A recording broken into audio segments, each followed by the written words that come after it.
또 뭔 얘기하지? 요즘 증권사가 거의 개인 투자자의 공공의 적같이 됐던데 왜 그런지 아세요? 공공의 적이 됐지. 요즘 뭐 기관들 욕 많이 먹잖아요. 애널리스트 분들 뭐 욕 많이 먹고, 뭐 증권사는 거의 뭐 악의 구렁텅이가 돼 있던데 모르겠다. 근데 사실 욕을 먹을 이유도 있고, 근데 약간 과장된 것도 많고. 그 얘기를 좀 해볼까 그러면? 증권사 가지고 이제 공매도 결탁 세력이라고 하시는 분들 많아가지고 얘기를 좀 해야겠다. 일단 팩트 체크 몇 가지 할까? 대차 비중을 볼게요. 대차가 뭐냐면 주식을 빌리는 거. 주식을 누가 얼마나 빌려갔는가. 요거는 제가 한 4월 셋째 주 말 기준으로 최근 1년 사이에 주식을 누가 많이 빌려갔나 본 거예요. 근데 외국인이 64%, 내국인이 36%, 여기는 기관이겠죠. 근데 주식을 빌렸다고 해서 다 공매도를 때리는 거는 아니에요. 왜냐면 주식을 빌리는 이유 중에 하나가 담보 비율 맞추려고 빌리는 것도 있어요. 그러니까 돈으로 채워 넣는 것도 있지만 돈이 부족하거나 할 때는 일단 주식을 빌려서 담보 가치를 채워 넣는 것도 있어요. 그건 내가 이자만 주면 되니까 일종의. 그리고 또 하나가 공매도 비중을 보면 공매도는 외국인이 70.4%를 치고 있고 열의 7, 기관은 27%를 치고 있어요. 그러니까 외국인은 빌려간 것보다 더 활발하게 공매도를 하고 있는 거고, 기관 같은 경우에는 빌려간 것보다 공매도는 조금 덜 한다라고 볼 수가 있는 거죠. 어찌됐든 간에 한 7대3 정도 비중으로 외국인이 더 많다라는 거 알고 계시면 되겠고, 그러니까 외국인이 주로 외국계 증권사들을 사용을 하고 있죠. 국내 증권사들도 물론 일부 외국인들 영업을 하기는 합니다만 외국계 증권사에 비했을 때는 영업력 측면에서 좀 떨어지는 게 사실이고, 그런 거 좀 알아두시면 될 것 같고, 요거는 내가 무슨 뭐 기관 대변인도 아니고 저는 개미들의 대변인입니다, 여러분. 개미들의 대변인, 개대. 팩트체크 입장에서 보면은 소시에테 제네럴 그 CFD 얘기할 때도 그랬잖아요. 증권사는 거래 창구예요. 예를 들어서 보이스피싱이라는 아주 나쁜 범죄가 있죠. 근데 얘네가 뭘 이용합니까? 통신사 그리고 은행 역할을 하죠. 은행을 이용을 하잖아. 그러면 공매도를 예를 들어서 A 증권사 창구를 통해서 쳤어. A 증권사에서 공매도가 많이 일어났대. B 증권사에서 공매도가 엄청 증가하고 있대. 그러면 그 증권사는 나쁜 놈이죠. 악의 구렁텅이죠. 공매도 결탁 세력이죠. 이 같은 논리란 뭐냐면 보이스피싱이 SK텔레콤을 통해서 많이 와. 그럼 SK텔레콤은 보이스피싱 결탁 세력이죠. 중국에 근거지를 둔 나쁜 통신사죠. 만약에 스미싱, 문자 메시지로 피싱하는 게 와요. 그게 KT를 통해서 와. 그럼 KT는 보이스피싱, 스미싱의 결탁 세력이죠. 예를 들어서 보이스피싱 세력이 돈을 갈취를 해서 아니면 어디 은행으로 송금하라고 해. 그러면 그 은행은 보이스피싱 결탁 세력이죠. 똑같은 논리입니다. 그러니까 말이 안 된다는 겁니다. 그러니까 제가 예를 들어드린 거고, 혹시나 범죄자가 예를 들어서 버스나 지하철 같은 대중교통을 타고 도피를 해. 그럼 그 버스 회사, 택시 회사, 지하철 회사가 이 범죄자를 이송시켜준 혹은 도피시켜준 결탁 세력일까? 근데 우리는 왜 이게 말이 안 된다고 생각을 하면서 증권사 창구를 통해서 공매도가 나오는 걸 보고 A 증권사, C 증권사에서 많아진 걸 보고 저 증권사 나쁜 놈들, 저 증권사가 공매도 세력이고 공매도 세력을 혹은 도와주는 창구고 라고 생각을 할까? 근데 증권사도 공매도를 직접 칠 수도 있지 않나요? 직접 할 수도 있죠. 그러니까 프랍이라고 해서 고유 계정, 자기 계정을 가지고 트레이딩 룸에서 많이 해요. 트레이딩 룸에서 살 수도 있고 팔 수도 있는 거고, 아니면은 공매도를 할 수도 있는 거고. 근데 그거는 규모가 크지를 않아요. 샀다 팔았다 하는 거고, 공매도를 해도 되게 짧게 가요. 그건 진짜 완전 초초초 강심장 아니고서는. 근데 물론 그거랑 증권사 창구를 통해서 기관, 외국인 혹은 헤지펀드가 공매도를 하는 거랑은 또 구분을 해서 봐야겠죠. 예를 들어서 이대호라는 슈퍼개미가 B 증권사 창구를 통해서 공매도를 할 수도 있는 거예요. 그러면 그건 누가 한 거예요? 이대호라는 슈퍼개미가 한 거지 B 증권사가 한 게 아니잖아요. 그러니까 이거를 원리를 알자, 개념을 알자, 그런 개념입니다. 그리고 그 공매도를 다 해당 종목을 나쁘게 봐서 해당 주가가 거품이라고 해서 치는 것도 있겠지만 꼭 그게 전부는 아니에요. 그러니까 공매도의 상당수는 페어 트레이딩이라는 게 있어요. 페어가 아니고, 우리 피파 페어 플레이 할 때 그 페어가 아니고 페어, 짝을 지어서 트레이딩을 하는 게 상당히 많아요. 이게 뭐냐면 이른바 우리가 숏 맞나? 유튜브 쇼츠는 이거고, 롱숏 전략이라고 하잖아요. 롱숏 전략은 뭐냐면 좋아 보이는 건 사고, 조금 비싸 보이는 거는 파는 거, 안 좋아 보이는 거는 숏을 치는 건데, 이 롱숏을 하나의 짝지로 젓가락 짝처럼 같이 가져가는 페어 트레이딩 전략이 헤지펀드들은 이게 되게 일반적입니다. 헤지가 뭐예요? 쐐기를 박는 거예요. 그러니까 수익률에 쐐기를 박아놓고 들어가는 거예요. 예를 들어서 야, 나는 10% 20% 버는 거 원치 않아. 5%만 벌어도 돼. 대신에 롱숏을 잡아놓고 그 안에 차액 가지고 5%만 절대적으로 벌 거야. 그러니까 시장이 10%, 20% 오르면 나는 상관없어. 10%, 20% 떨어질 때도 나는 5%를 벌어야 돼. 그래서 쐐기를 박아놓고 들어가는 게 헤지펀드의 전략이에요. 그래서 이 헤지라는 게 들어가는 거예요. 헤지 전략. 그래서 페어 트레이딩이 굉장히 중요한 전략 중에 하나예요. 그러니까 이거는 뭐냐면 예를 들어서 스마트폰은 좋게 보는데 반도체는 안 좋게 봐. 그러면 삼성전자 롱, 하이닉스 숏 이럴 수도 있는 거예요. 근데 반도체는 좋게 보는데 디스플레이는 안 좋게 봐. 그러면 하이닉스 롱, LG 디스플레이 숏 이럴 수도 있는 거예요. 근데 그게 같은 산업에서도 있을 수가 있는 거고 같은 증시 내에서 있을 수가 있는 거고 크게 보면은 야 대만은 지금 뭐 중국 때문에 지정학적 우려 있는 거 아니야? 그럼 대만 숏, 코리아 롱 이럴 수도 있는 거예요. 그러니까 롱숏은 지역에 따라서 국가에 따라서 산업에 따라서 업종에 따라서 종목에 따라서 짝지를 어떻게 해놓고 하느냐에 따라서 다 달라지는 거지. 기본적으로 헤지펀드는 이 페어 트레이딩 전략이 일반적이다.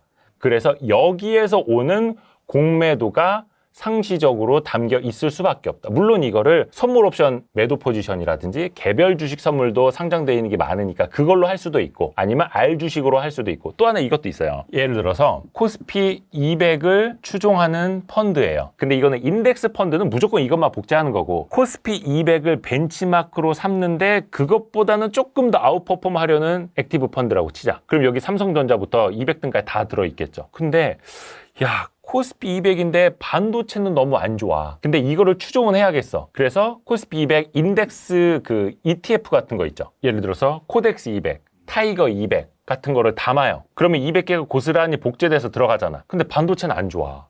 그러면 삼성전자 하이닉스만 공매도를 하는 겁니다. 그러면 어때요? 이거를 추종을 하고 반도체 주가가 떨어질수록 수익률이 더 나겠죠. 그걸로 아웃퍼폼을 하는 거예요. 그래서 공매도를 일부 이런 인덱스 추종까지는 아닙니다만 벤치마크를 코스피 200에 두면서 아웃퍼폼을 두려는 액티브 펀드들이 활용을 좀 하는 거예요. 이해가요? 그러니까 공매도는 아주 다양한 전략을 통해서 쓰인다. 근데 제가 이 공매도 치는 나쁜 놈들! 네, 이거 대변인은 아니고 저는 개미들의 대변인인데 다만 이 원리는 알고 있어야 된다. 예, 그런 측면에서 말씀을 드린 거고 물론 이제 공매도는 뭐 글로벌 스탠다드라니까 그렇다 쳐도 계속 제가 말씀을 드리는 것처럼 공정한 룰, 평평한 운동장, 기울어진 운동장이 아니라 평평한 운동장에서 만들어지게끔 룰을 재정비할 필요가 있다라고 제가 여러 번 얘기했습니다. 여러분 그거 우리 영상 제 고정 댓글로 좀 달아드려. 공매도에 대해서 얼마나 내가 핏대 세우고 돌아다니는데 예, 그렇습니다. 오해하실까 봐. 또 하나 이제 공매도에 대해서는 좀 오해를 풀어드렸을 거고 애널리스트에 대한 지금 불신이 팽배해 있지 않습니까? 애널리스트 어때요? 이미지가 좋은 얘기만 한다. 그러니까 매도 리포트를 쓰지 않는다. 근데 최근에 매도 리포트 썼다가 아주 개욕 먹고 있는 사람 있잖아. 근데 예를 들어서 매도를 이야기하면은 이게 사실 두 가지가 상충돼요. 왜 매도 리포트를 안 쓰느냐? 국내 증권사도 과감하게 매도 리포트를 써야 한다라고 언론이나 어디나 많이 지적을 하는데 정작 뭔가 주가의 버블 같아갖고 본인의 논리를 가지고 매도 리포트를 쓰면 공매도 결탁 세력, 저놈 나쁜 놈 이렇게 되잖아요. 그러니까 어디에다 우리가 균형을 맞춰야 될지는 모르겠는데 일단 너무 좀 다양성을 존중하지 않는다. 아니 그 사람이 매도 리포트 쓰면 뭐해? 그럼 나중에 주가 올라가잖아 더. 그럼 시장이 맞는 거고 이 사람이 틀렸을 수도 있는 거고 물론 그 논리를 봐야죠. 주가라는 결과물도 중요하지만 누구나 업의 본질을 따질 때는 그 사람의 수익의 원천을 봐야 된다고 제가 항상 강조를 하지 않습니까? 와이스트릿의 수익의 원천은 우리 복귀리 여러분, 우리 복귀리 여러분들을 위해서 충성을 하지 않습니까? 저 이제 기관 대변하는 건 아닙니다만 애널리스트 수익의 원천이 어디겠어요? 그러니까 뭐 증권사에서 월급을 주긴 하는데 그 증권사는 뭘로 먹고 살아? 이거 제가 영어 몰라서 한글로 쓰는 거 아닙니다, 여러분. 이른바 브로커리지라고 하는 매매 거래 수수료를 기반으로 증권사들이 먹고 살잖아요. 물론 IB라고 하는 직접 투자도 있고 여러 가지 영역들이 있어요. 최근에는 뭐 직접 트레이딩도 있고. 근데 애널리스트는 대부분 법인 영업, 그다음에 이제 개인 대상으로 하는 리테일. 이게 두 가지가 있습니다. 이 법인은 이제 홀세일이라고도 해요. 그러면 자산운용사, 투자자문사 이런 데가 거래를 이 증권사 통장을 쓰면서 증권사 계좌를 쓰면서 거래를 일으켜주는 게 수수료 수입으로 잡히는 거고 우리 개인 투자자들 역시 마찬가지고 그 서비스를 우리 증권사 서비스를 쓰세요라는 보고서를 쓰는 거예요. 지금 삼성전자 좋으니까 삼성전자 사세요. 근데 제가 이렇게 좋은 정보를 드리니까 우리 증권사를 이용하세요 이런 거예요. 이해 가죠? 그런 기본적인 분석 보고서를 제공하는 게 바로 애널리스트고, 그런 것들을 바탕으로 브로커들이 들고 다니면서 이번에 우리 저기 이대호 애널리스트가 인덱스 리포트 100장짜리를 발간을 했습니다. 한번 세미나 들어보시죠. 그러면 이거 한 1시간 정도면 됩니다. 해서 이대호 연구원님 지금 뭐 와이스트리트 자산운용사에서 여기서 한 30조 굴리는데 여기 와서 좀 세미나를 해주시죠. 그러면 네, 제가 이번에 삼성전자를 분석을 했는데 샤샤샤샤 하면서 앞으로 반도체 업황이 샤샤샤샤 이럴 것 같습니다. 1시간 브리핑을 해. 그럼 그 사람들이 네, 잘 들었습니다 하지. 그럼 그 다음에 뭐겠어? 그러면 저희 이대호 애널리스트가 속해 있는 와이스트리트 증권사에 50억 매수 주문을 내겠습니다 라고 브로커에게 주문을 주는 겁니다. 그러면 그것만으로도 많게는 몇 천만 원에서 적게는 몇 백만 원까지 수수료 수입이 생기는 거죠. 그러니까 애널리스트들의 제1의 고객은 누구다? 자산운용사, 투자자문사 같은 이 법인입니다. 이들을 위해서 이제 리포트를 쓰는 거예요. 근데 아까도 그 공매도 이야기를 했습니다만 우리나라에서 실질적으로 공매도나 숏, 하락 방향으로 투자를 하는 데들은 많지가 않아요. 특히 이 법인 중에서 가장 큰 고객이 누구겠어? 국민연금 같은 연기금이에요. 가장 큰 손이죠. 근데 여러분 국민연금이 공매도 한다는 얘기 들어봤어요? 못해요. 근데 가장 큰 손 고객이 롱 온리야. 오로지 매수만 하는 고객이야. 다 자산운용사들 대부분이 그렇고. 근데 거기다가 대고 매도 리포트를 쓴다? 이제 일로 와봐. 네가 지금 삼성전자 팔라 그랬어? 우리가 지금 삼성전자만 해도 3천억 갖고 있는데 일로 와. 들어와! 이렇게 되는 거라고. 그러니까 태생적으로 애널리스트들은 매도 리포트를 쓰기가 어렵고, 매도 리포트는 뭐예요? 사지 마세요라는 리포트잖아요. 근데 아까 얘기했죠. 중개를 일으켜야 돼요. 매매를 일으켜서 수수료 수입을 올려야 되는데 사지 마세요라는 리포트를 쓰고 있으면 이 법인 영업하는 브로커들이 좋아해 안 좋아해? 야, 지금 당장 지금 사라고 빨리 그거 쓰지 말고 좋은 거 발굴해서 또 사게끔 해야지. 왜 안 좋은 걸 쓰고 있냐고.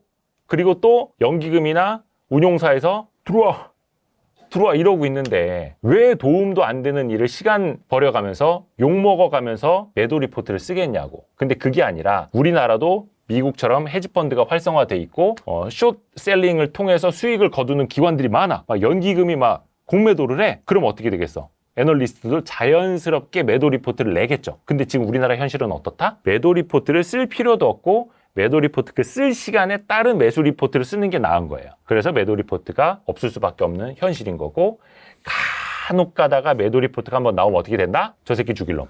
들어와!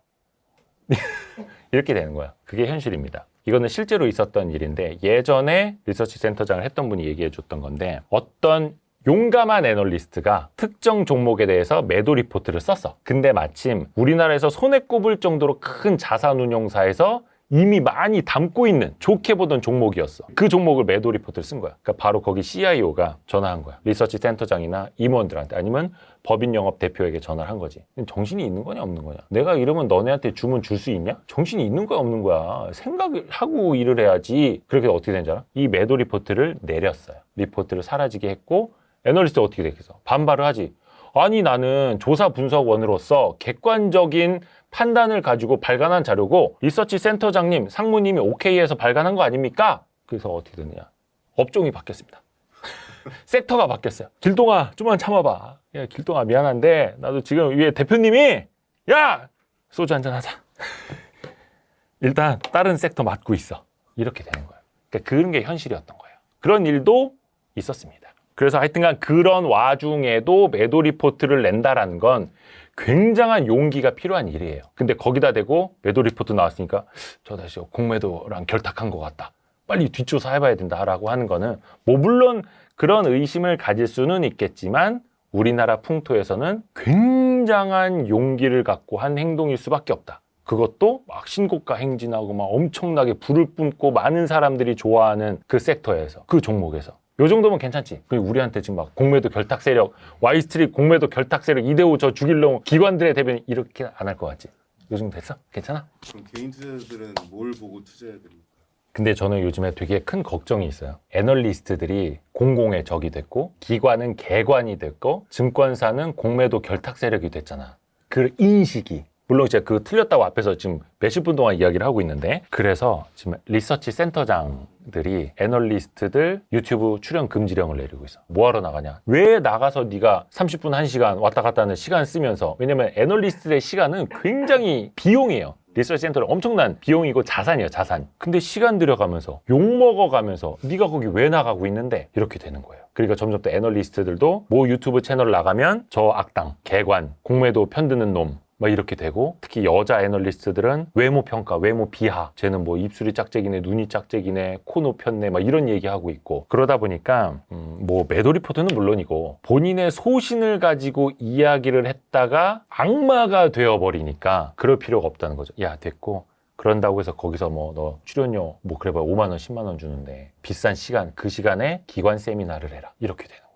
애널리스트들도 그래서 유튜브 출연을 꺼려하고 있고, 이거는 실제로 제가 섭외를 하려고 하면은 센터장님이 나가지 말랍니다. 저희도 좀 나가기가 껄끄러워져요.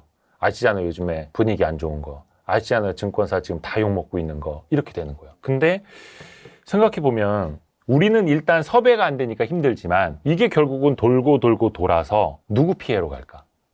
애널리스트들의 분석, 객관적인 글, 이야기를 점점 더 들을 수가 없게 되면 누구 피해로 갈까? 개인 투자자들에게 피해가 가요. 왜냐하면 기관 투자자는 지금도 활발하게 애널리스트 리포트를 보고 있고 그걸 바탕으로 세미나를 듣고 있어요. 아, 누구 연구원이 이번 자료 나온 거 잘 봤습니다. 저희 세미나 한번 해주세요. 요청을 하면 법인 영업하는 브로커들이 시간 약속 잡아가지고 막 돌아다니면서 세미나 활발하게 해요. 줌 미팅도 열심히 하고 있고. 근데 작년, 재작년까지만 해도 그런 댓글들이 있었어요. 와, 이런 고급 정보. 아니면 이런 수준의 인덱스 리포트를 우리가 방 구석에 앉아서 안방에 누워서 편하게 공짜로 유튜브로 볼 수 있는 세상이 됐구나. 근데 지금은 어떻죠? 물론 이제 다 애널리스트라고 해서 고급 자산은 아니고 다 뭐 고품질 정보는 아니겠지만 어찌됐든 간에 그 정보를 들을 수 있는 우리는 기회를 빼앗기고 있다. 왜? 한쪽으로 너무 많이 쏠리면서. 물론 애널리스트들이 다 잘한 건 아닙니다. 분석이 틀릴 경우도 있고 뒷북 치는 경우도 있고 후행하는 경우가, 이게 뒷북이구나. 아무튼 좀 부정확한 내용일 수도 있는 거고, 지나고 보니까 예측이 틀렸던 것도 많이 있죠. 많이 있습니다. 근데 그거는 이 불확실성의 시대 속에서 살아가는 우리가 안고 가야 되는 거예요. 그리고 어떤 의견이든 일단 다양성은 존중을 해야 되잖아. 의견이 다 하나밖에 없으면 거래가 되겠습니까? 파는 사람이 없으면 살 수가 있겠어요? 사는 사람이 없으면 팔 수가 있겠어요?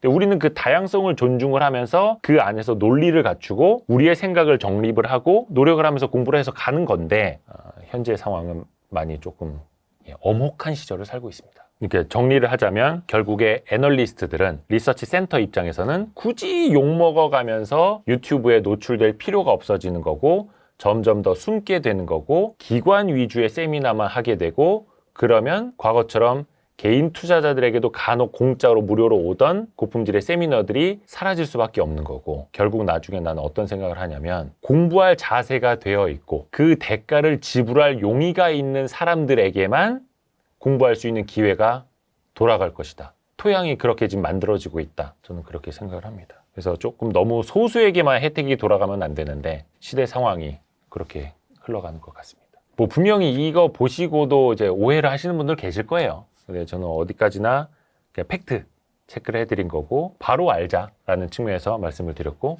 저는 기관의 대변인이 아니라 개미들의 대변인, 개대호. 내가 말해놓고도 내가 놀랬다. 오, 깜짝 놀랐네. 아무튼 예. 오늘도 조금이라도 도움이 되셨다면 알림, 구독, 좋아요, 댓글, 다른 영상 보기. 알고 좋댔다. 예, 고맙습니다.